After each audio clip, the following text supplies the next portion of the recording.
After a midweek catch-up round of the neighbours, the Reds are back home today. Things got a little lively on Wednesday. Some things didn't go our way. There were some frustrations too. But there is still a title to be won, and that shouldn't be forgotten. To do so, the team really need to win matches like this one here at Anfield though. There are 4 games coming in the next 10 days, starting with this one. That run could make or break any hopes of topping the table come the end of May. The Reds take on Wolves today.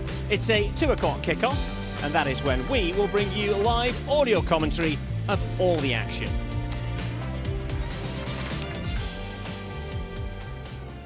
Welcome along to Anfield and to Matchday Live, where today I'm joined by Jason McAteer and David Thompson. Plenty of time to get the boys' thoughts coming up, but first let's get straight to the team that Arne Slot has picked for this afternoon's match. It shows 2 changes from midweek. Trent Alexander-Arnold comes in for Connor Bradley, whilst up top Diogo Jota replaces the injured Cody Gakpo.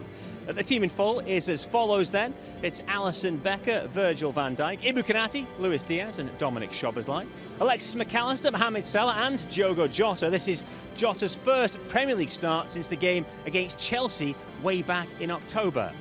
Andy Robertson is in, as is Ryan Gravenberg, and the aforementioned Trent Alexander-Arnold, who makes his 250th Premier League appearance today. On the bench, Kelleher, Endo, Nunes, Chiesa, Elliott, Tsimikas, McConnell, Kwanzaa and Bradley.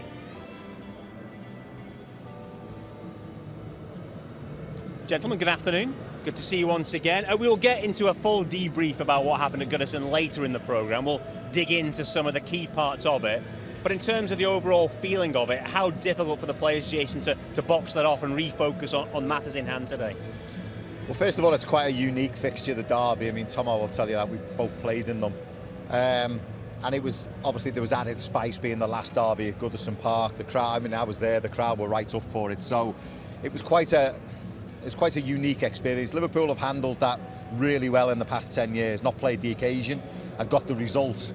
Inevitably, we've not really spoke about it. It was just a run of the mill for Liverpool, but it was different. And as you say, we'll talk about it later. But you know, they'll press the reset button. They'll all be back in the next day. Obviously, there was a couple of injuries and stuff. It doesn't really affect the squad today. They've had a weekend off because of the Plymouth game, and obviously there's another FA Cup game, so the manager's just decided to stay with consistency and pick all the players that are available that he wants to. Yeah, and I guess if they needed anything to kind of focus the mind ahead of today, Tomo, they only need to look at what happened with Arsenal yesterday. They got the job done, albeit late. They got the points. The pressure's back on. Must win today. Yeah, they struggled a little bit. You know, took to the end of the game to get the goals. They've got a few injuries, Arsenal as well. So you know, they've got the points on the board. We've got to just go about our business today, get the 3 points. It's not going to be an easy game. Obviously, Wolves, I believe, are in a really false position. They've got a lot of quality in the squad. They made a couple of new signings. Agbadou, he's come in. They've got Minetti as well, who's probably going to start today. So they've got real quality that can hurt us. So we're going to have to be on our game. We're going to be fully focused today, and you know, show a really winning mentality.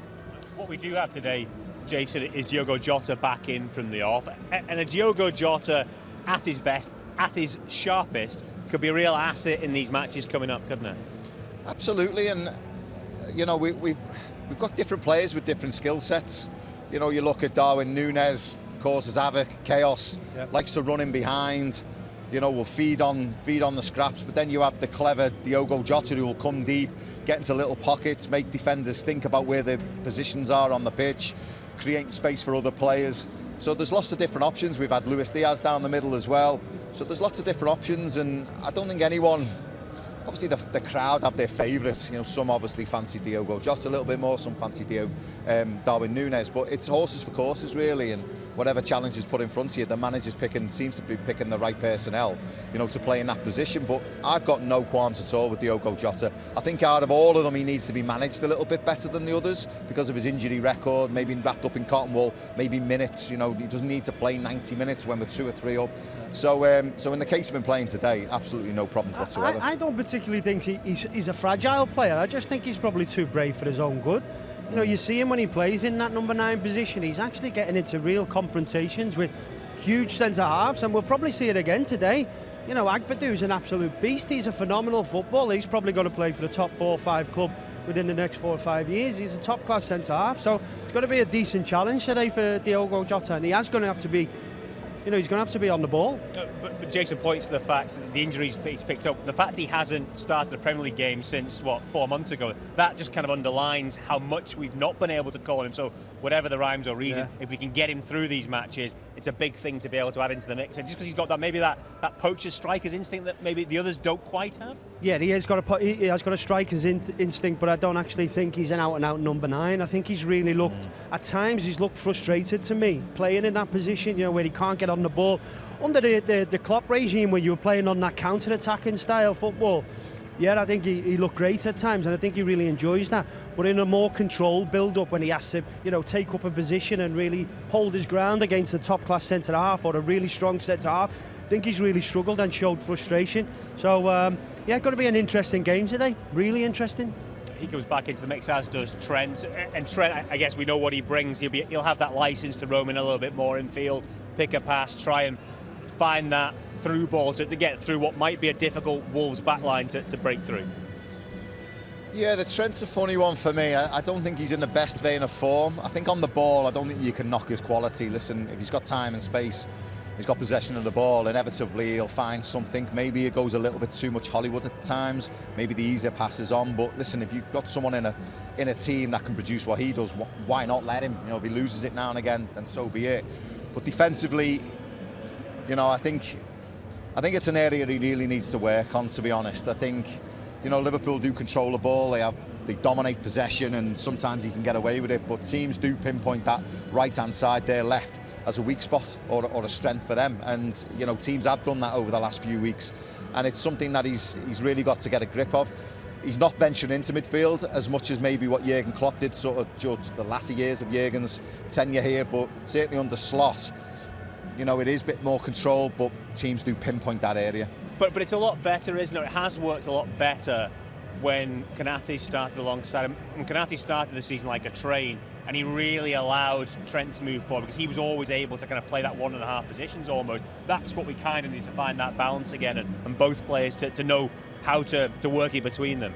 Yeah, I think Jason just hit the nail on the head. I think it's only his recent form really that's been a little bit suspect, but he's not really had a great flow. He's had a couple of injuries, a couple of knocks, and obviously the distraction from the bid with Real Madrid, you know, has it questioned his focus a little bit. But he's a quality, like seriously quality footballer. But Jason's absolutely right there. We are going to have to be on the metal as well today, because Wolves have said they're not going to come here and park the bus, but they do play the counter-attacking style.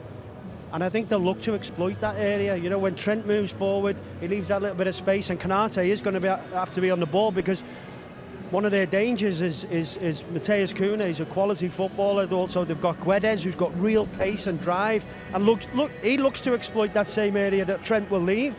So we are going to have to be on the metal today. Yeah. Just to touch on Trent, you know, obviously I played that position as well, but slightly different because it was like a wing-back position. So I didn't like defending.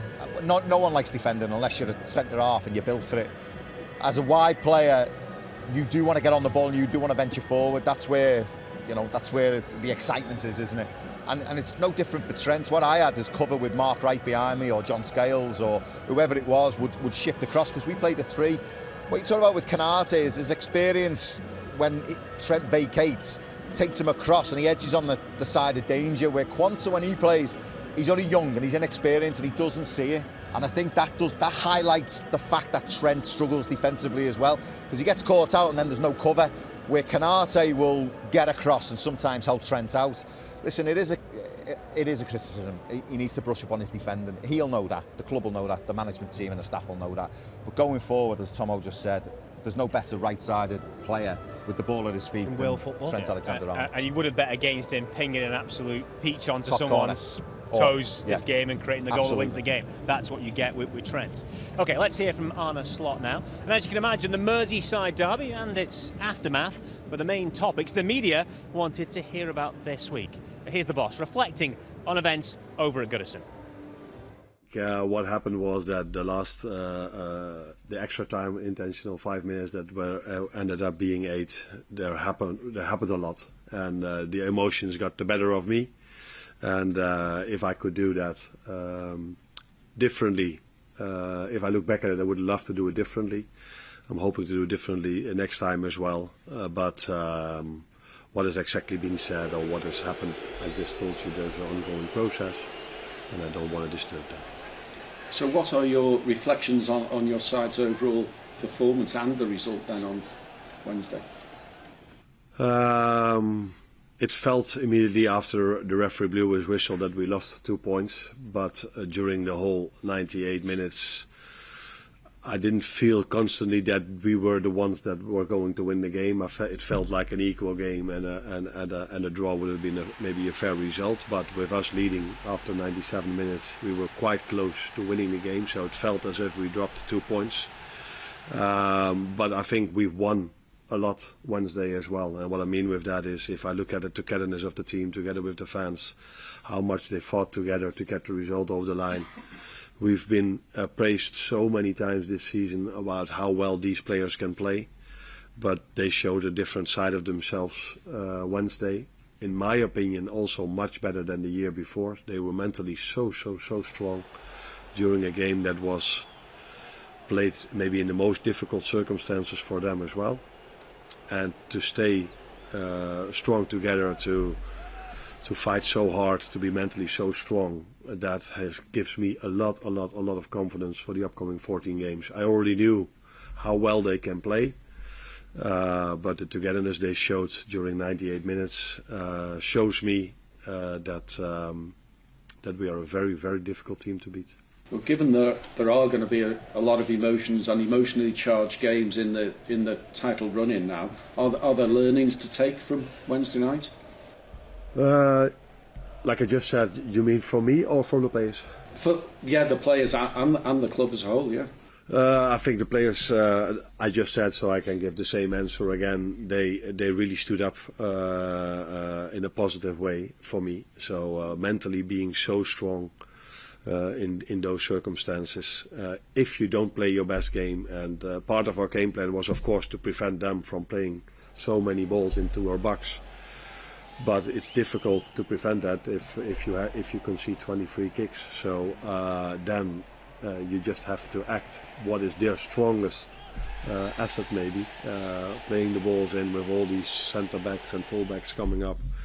And apart from the first goal that we conceded from a free kick, I think we defended that really well. So players showed that they are more than 11 quality individuals that can play together in ball possession so well. They also showed they have great mentality. Again, in what I've experienced to now, the most difficult circumstances we've played until now. Looking ahead to this weekend then, what do you expect from Wolves now? They've got a different manager and potentially a different style of play. Yeah, I said second half of the season is always more difficult than the first half for many reasons. Some teams bring new players in, some teams playing longer together, so they are playing better together. Some teams bring new managers in, like Everton, and this manager is at Everton is doing a great job. And the one from Wolves has made them better as well. Although I said back then that Kerry O'Neill has been very unlucky, because I think he deserved much more points than he got for several reasons. But the new manager that came in has done a very good job, got some positive results in. So it's going to be a challenge again on Sunday, but that is normal. Last part of the season in the best league of the world. You can't expect to go out there and have an easy win. So it's always going to be a tough one. But players shown for the whole season that they are ready for a tough game.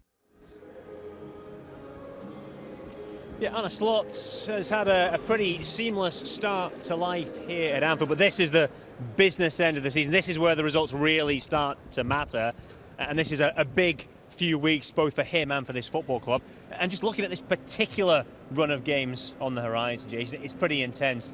That one on midweek was the first of 5 games in 15 days. It's now 4 from today in the next 10 matches. Massive run of moments coming up. Absolutely, and you know, it's City, Villa, Newcastle, you know, all quality teams who are fighting for something European places. Listen, you asked Tomo the question about Arsenal before. I thought it was a really good question. Listen, they showed a lot of resilience yesterday, you know, to grind. Mikel Arteta making the substitutions when he did, Moreno scoring the 2 goals. You know, they've lost Kai Havertz. The camp would have been a little bit down over that, but they've showed resilience. And that, you know, listen, them winning, obviously everyone goes, oh, they've got it to 4 points now. But Liverpool's biggest problem is complacency, and I think if Arsenal were to go away, you'd think Liverpool could just be a little bit complacent today, and then they drop 3 points. And once you start losing, it can become a habit. And then the next one, you drop 2 points like we did against Everton, then you know, you only take 1 point, and then you lose again. And all of a sudden, you're neck and neck again. So I think while Arsenal, which are not going to go away, will keep Liverpool's drive, and I think the importance of everything will stay with Liverpool. It's like heightened today, hasn't it? Arsenal have won, it's heightened the expectation again for the Liverpool players. Had they lost, I mean, I've been there myself when United have dropped points.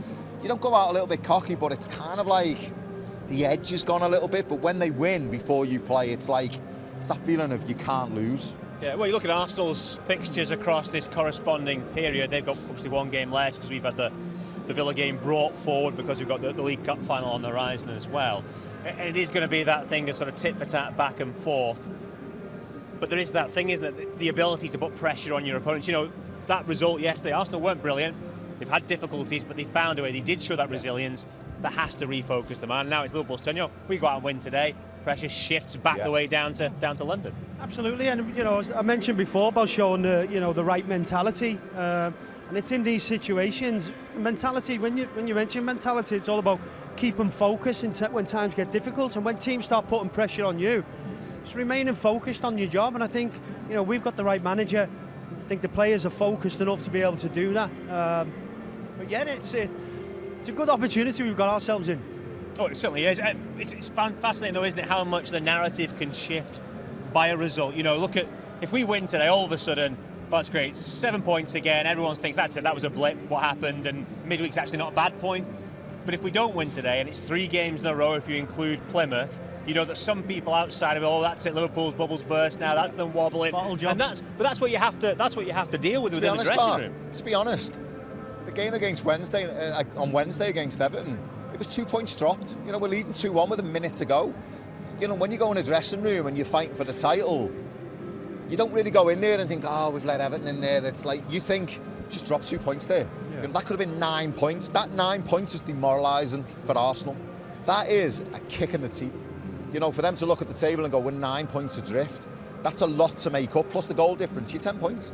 You know, but then all of a sudden they get a last-minute winner, and it's like, you can imagine the Arsenal players in training the next day, they're all like bouncing like it's closer. We win. If we beat Leicester, we're only 4 points. Mikel Arteta said it in his interview afterwards. It's great for the broadcasters because that you want this jeopardy. You don't want a team running away with the Premier League in February. Oh, so, yeah, no, from our point of view, we want Liverpool 15 points clear. Yeah. But yeah, it adds to the excitement. But you saw how much that result meant to Arsenal, and it's up to Liverpool to get the response now. I just wondered what you made of Pep's comments in midweek, when he spoke about the fact that, you know, no side can hit, even Liverpool having had a great season, can't hit 100 points this season. And the point he was making is the fact that in recent seasons when Liverpool and City have been going for the title, they've both had that as a potential target. And he was saying it's because the quality of the Premier League has improved overall, and therefore there need more slips to come. Do you buy that? Listen, them 2 seasons were phenomenal. And that is like, I mean, you get this in sport, don't you? Rivalries. You kind of see it in individual sports, like the tennis. You know, maybe golf as well, where you get 2 or 3 that will push each other to unbelievable limits. And you know, what they do and produce is phenomenal because it's heightened, everything's heightened, and there's no room for error. So you produce and you just keep producing, and you're on a roll and you produce and you produce. We see it racing cars like that. You've just seen it over the years. That 2 years was the same with Liverpool and City. It was remarkable what they produced, and I don't think it will be done again. I actually don't. I don't think it will be done again. Yeah. To that level. I'll very quickly throw the top of the Premier League table in just so we can illustrate where the Reds are going into today's game. A chance to go back 7 points clear at the top. In terms of overall tallies, the most points Liverpool can hit this campaign now, if they win every single game remaining, is 99. So that kind of underlines the point that Pep was making. OK, come kick off. Steve Hunter will be guiding you through proceedings here at Anfield. Steve is up on the gantry. Afternoon, Steve. Who's with you come kick off today? Thanks so much, Mark, my friend, as always. Good afternoon, everybody. Former Red Neil Mellor will be with us for this one today. It's absolutely Baltic up here on the 6th floor gantry, right on the top of the stand overlooking the Anfield Road stand. You can see a fantastic view of the upper tier of the Anfield Road stand, which, of course, provides extra power for the Liverpool fans. And that's what we're going to need, haven't we? We've got 8 Premier League games at home to go out of the ones left. And this place needs to be absolutely bouncing. I'm sure it will, especially on a cold day like this. I think that'll get everyone going, getting everyone up for it, everyone willing the Reds to do their utmost to get through. We do have a brilliant home record against Wolves, we have to say, don't we? We've had some really mad games, haven't we, at the start of the season, when twice we came close to winning that Premier League title. That time when Stevie G did us a favour, didn't he, in that game when Villa went 2-0 up, but unfortunately City won it 3-2 despite Liverpool winning. Who could forget last season's game as well? I mean, it was about the football, obviously it always is, but the main man, Jurgen Klopp, it was all about Jurgen Klopp, wasn't it, that final day? That's one of the most emotional days I think I've commentated on Liverpool in recent years. Certainly, it was incredible, the high emotions in that stand, and Jurgen singing Arne's name on the pitch at the end of the game. I mean, before it was actually officially announced, you couldn't make it up. That's the type of guy he was. But for Liverpool, it's all about what we do. The business end on the pitch today, hopefully a massive 3 points. Mark, it's back to you. Sorry, the Argentinian against the two Brazilians. Thank you, Steve. It is time for viewers on social media to leave us now, but our Matchday Live build-up will continue on LFC TV after the break. If you're watching this and you aren't yet subscribed to us, you can find out details of how to join us online, liverpoolfc.com/watch. Then you don't miss any of the wonderful wisdom that Jason and Tomo are going to provide.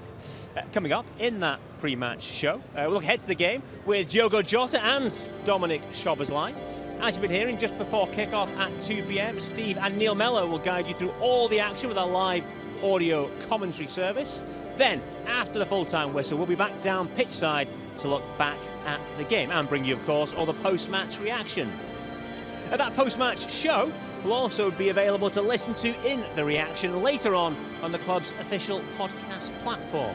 And you can watch the full game on LFC TV from midnight tonight. And do look out for Inside Anfield 2, which takes you behind the scenes of events here at the game today. That'll be on Facebook and YouTube at some point tomorrow. We are heading to a break just now. Lots more to come from us here at Anfield, where Liverpool remain unbeaten in their last 9 Premier League games. And this afternoon, it's Wolves who stand in their way. We'll take a close look at the opposition when we come back.